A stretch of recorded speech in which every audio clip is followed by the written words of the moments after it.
조용필, 그 이름만으로도 시대를 놀린 남자. 이젠 그랬으면 좋겠네. 한때 대한민국의 거리를 울렸던 그 한 줄의 노래. 누군가의 청춘이었고 누군가의 위로였던 목소리. 그 이름, 조용필. 70년대 후반 아직 카세트 테이프가 귀하던 시절, 라디오에서 흘러나오던 돌아와요 부산항해의 첫 소절이 들리는 순간, 사람들은 모두 고개를 들었습니다. 그의 목소리는 단순한 노래가 아니라 시대의 숨결이자 젊음의 상징이었습니다. 하지만 그 화려한 무대 뒤에는 어떤 이야기가 숨어 있었을까요? 그의 미소 뒤에 우리가 몰랐던 상처와 고독은 없었을까요? 오늘의 영상에서는 국민 가수라 불리던 한 남자의 숨겨진 여정, 그리고 그가 만들어낸 전설의 시작을 함께 따라가 보려 합니다. 구독과 좋아요, 알림 설정으로 잊혀진 명곡과 감동의 순간들을 함께 되살려 보세요. 이 영상이 끝날 때쯤 당신은 조용필이라는 이름을 다시 한번 마음 깊이 새기게 될 것입니다. 조용필, 작은 시골 소년의 끝없는 꿈. 1940년대 후반, 전쟁의 상처가 채 가시지 않았던 대한민국. 그 속에서 한 소년이 태어났습니다. 경기도 화성의 작은 마을, 바람이 거칠고 흙냄새가 진한 그곳에서 조용필은 어린 시절을 보냈습니다. 그의 집은 넉넉하지 않았습니다. 아버지는 평범한 공무원이었고 어머니는 자식들을 위해 늘 허리띠를 졸라매야 했죠. 하지만 어린 조용필에게는 세상은 언제나 소리로 가득했습니다. 부엌에서 들려오는 어머니의 노랫소리, 라디오에서 흘러나오던 트로트와 일본 가요들, 그리고 마을 축제에서 들리던 북소리와 악기의 리듬. 그는 그 모든 소리를 따라 흉내내며 놀았습니다. 종이 상자를 두드리며 드럼을 만들고 낡은 기타줄을 매달아 스스로 코드를 익혔습니다. 학교에서 노래를 부르면 친구들이 박수를 쳤고 선생님은 넌 반드시 음악을 해야 한다 라고 말했습니다. 10대 초반 그는 이미 라디오 DJ처럼 음악을 소개하고 학교 밴드를 조직해 직접 공연을 했습니다. 당시에는 음악이 직업이 아니라 꿈이던 시대였습니다. 그러나 조용필은 달랐습니다. 그에게 음악은 생존이자 삶을 버티게 하는 숨이었습니다. 가난한 집안의 둘째 아들이었지만 그의 눈빛은 언제나 무대 어딘가를 향하고 있었습니다. 별빛이 가득한 방, 그는 스스로에게 이렇게 속삭였다고 합니다. 언젠가 내 노래가 전국에 울려 퍼질 거야. 그의 어릴 적 꿈은 단순했습니다. 단 한 사람이라도 내 노래를 듣고 웃어주기를.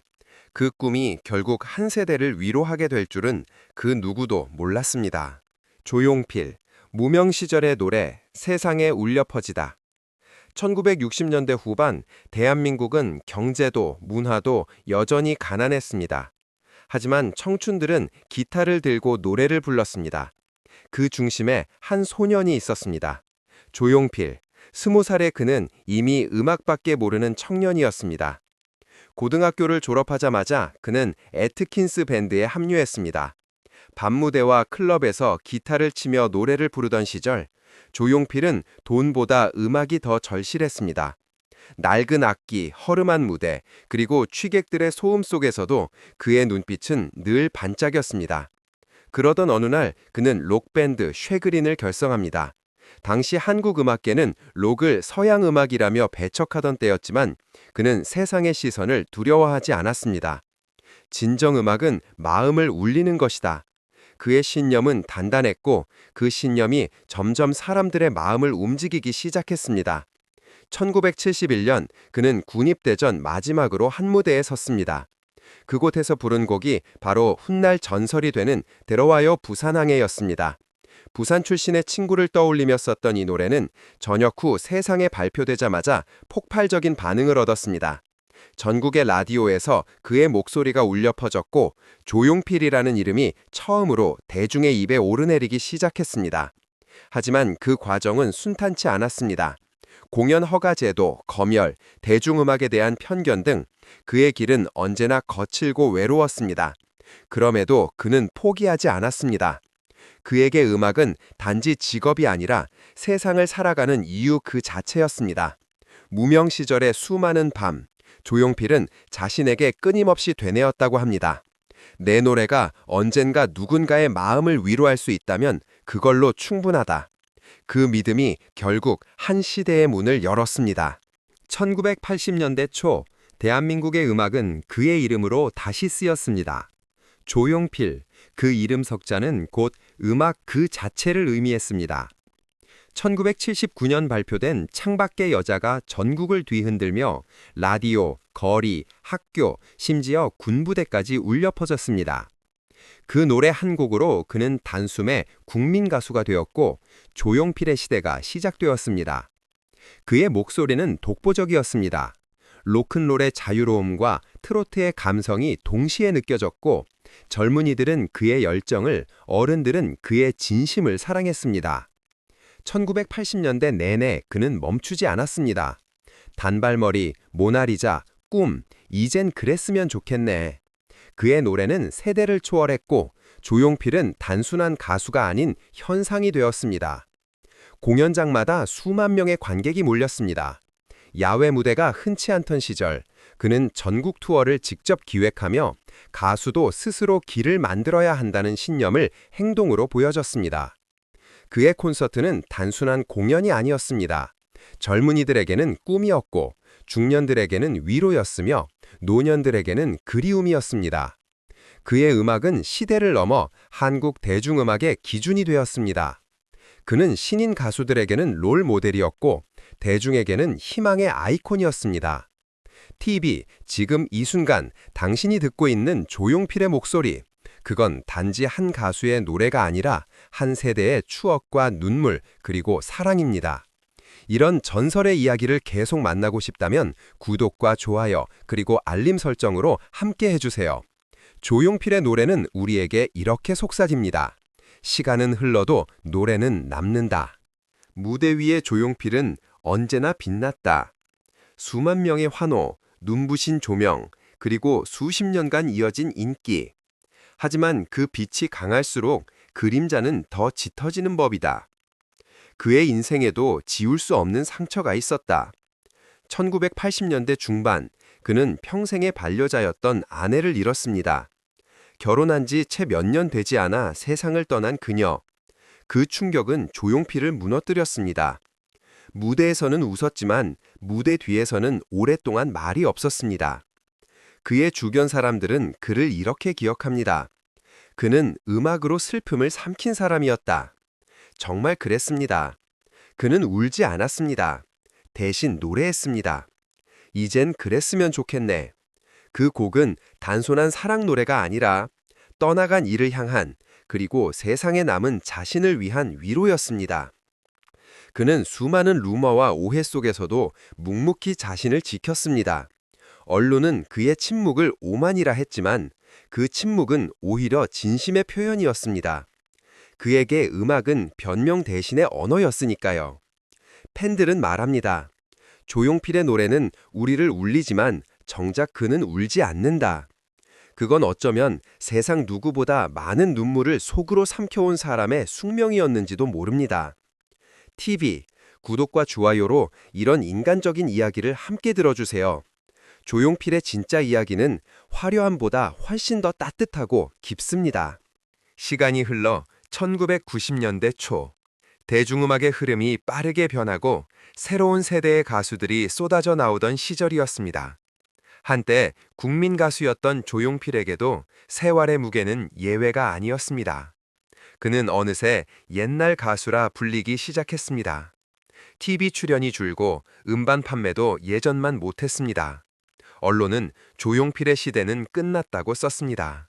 그러나 그 말은 그에게 도전장이었습니다. 그는 조용히 스튜디오로 들어가 새로운 음악을 준비했습니다. 록, 발라드, 심지어 전자음까지. 그는 변화를 두려워하지 않았습니다. 그리고 1991년 그는 정규 11집 앨범을 발표하며 세상을 다시 뒤흔듭니다. 이젠 그랬으면 좋겠네, 큐, 킬리만자로의 표범. 이 노래들은 전 세대를 아우르며 그를 또 한 번 살아있는 전설로 만들었습니다. 특히 킬리만자로의 표범은 한 인간의 고독, 욕망, 그리고 생애 철학을 노래하며 대한민국 가요사의 길이 남을 걸작으로 평가받았습니다. 그의 목소리는 나이를 잊었고 그의 열정은 여전히 젊었습니다. 하지만 그 과정에서 그는 건강 악화와 심한 피로에 시달렸습니다. 공연 도중 쓰러질 정도로 몸이 망가졌지만 그는 노래할 수 있다면 아직 괜찮다고 말했습니다. 조용필은 단 한 번도 무대를 포기하지 않았습니다. 그에게 무대는 단순한 직업이 아니라 삶의 이유이자 존재의 증명이었습니다. 그의 부활은 단순한 컴백이 아니었습니다. 그것은 세상에 대한 조용한 선언이었습니다. 조용필은 아직 끝나지 않았다. TV, 구독과 좋아요, 그리고 알림 설정으로 이런 감동의 이야기들을 계속 함께 해주세요. 조용필의 용기처럼 우리 모두의 인생에도 다시 노래할 순간이 찾아옵니다. 시간이 흘러 1990년대 초, 대중음악의 흐름이 빠르게 변하고 새로운 세대의 가수들이 쏟아져 나오던 시절이었습니다. 한때 국민 가수였던 조용필에게도 세월의 무게는 예외가 아니었습니다. 그는 어느새 옛날 가수라 불리기 시작했습니다. TV 출연이 줄고 음반 판매도 예전만 못했습니다. 언론은 조용필의 시대는 끝났다고 썼습니다. 그러나 그 말은 그에게 도전장이었습니다. 그는 조용히 스튜디오로 들어가 새로운 음악을 준비했습니다. 록, 발라드, 심지어 전자음까지. 그는 변화를 두려워하지 않았습니다.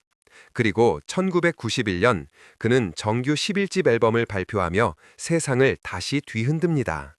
이젠 그랬으면 좋겠네, 큐, 킬리만자로의 표범. 이 노래들은 전 세대를 아우르며 그를 또 한 번 살아있는 전설로 만들었습니다. 특히 킬리만자로의 표범은 한 인간의 고독, 욕망, 그리고 생애 철학을 노래하며 대한민국 가요사의 길이 남을 걸작으로 평가받았습니다. 그의 목소리는 나이를 잊었고 그의 열정은 여전히 젊었습니다. 하지만 그 과정에서 그는 건강 악화와 심한 피로에 시달렸습니다. 공연 도중 쓰러질 정도로 몸이 망가졌지만 그는 노래할 수 있다면 아직 괜찮다고 말했습니다. 조용필은 단 한 번도 무대를 포기하지 않았습니다. 그에게 무대는 단순한 직업이 아니라 삶의 이유이자 존재의 증명이었습니다. 그의 부활은 단순한 컴백이 아니었습니다. 그것은 세상에 대한 조용한 선언이었습니다. 조용필은 아직 끝나지 않았다. TV, 구독과 좋아요, 그리고 알림 설정으로 이런 감동의 이야기들을 계속 함께 해주세요. 조용필의 용기처럼 우리 모두의 인생에도 다시 노래할 순간이 찾아옵니다. 누군가의 청춘 속엔 늘 그의 노래가 있었다. 사랑에 울던 날엔 창밖의 여자가, 이별의 아픔엔 이젠 그랬으면 좋겠네가, 그리고 새로운 시작엔 바운스가 함께했다. 조용필의 음악은 단지 멜로디가 아니라 우리 인생의 한 페이지였다. 그는 시대가 변해도 노래했고 슬픔 속에서도 사람들을 위로했다. 이제 그는 말한다. 내 노래가 누군가에게 위로가 된다면 그걸로 충분하다. 그 한마디 속에는 한평생 음악에 바친 인간의 진심이 담겨 있다. 그의 노래는 끝나지 않는다. 시간이 흘러도 라디오에서, 거리에서, 그리고 우리의 마음속에서 조용필은 여전히 노래하고 있다. TV, 구독과 좋아요, 그리고 알림 설정으로 잊혀진 별들의 이야기, 그리고 조용필 같은 전설의 삶을 함께 기억해 주세요. 조용필, 그는 한 시대를 노래했고 이젠 그 노래가 시대를 넘는다.